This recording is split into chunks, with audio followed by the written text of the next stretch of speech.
أعوذ بالله من الشيطان الرجيم.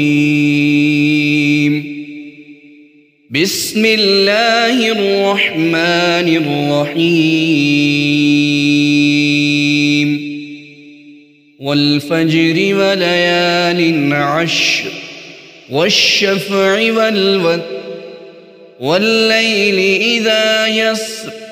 هل في ذلك قسم لذي حجر ألم تر كيف فعل ربك بعاد إرم ذات العماد التي لم يخلق مثلها في البلاد وثمود الذين جابوا الصخر بالواد وفرعون ذي الأوتاد الذين طغوا في البلاد فأكثروا فيها الفساد فصب عليهم ربك سوط عذاب إن ربك لبالمرصاد فأما الإنسان إذا ما ابتلاه ربه فأكرمه ونعمه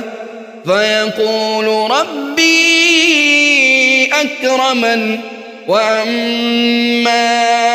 إذا ما ابتلاه فقدر عليه رزقه فيقول ربي أهانن كلا بل لا تكرمون اليتيم ولا تحاضون على طعام المسكين وتأكلون التراث أكلا لما وتحبون المال حبا جما كلا إذا دكت الأرض دكا دكا وجاء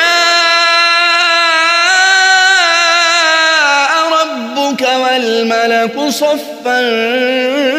صفا وجيء يومئذ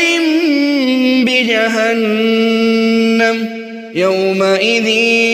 يتذكر الإنسان وأنى له الذكرى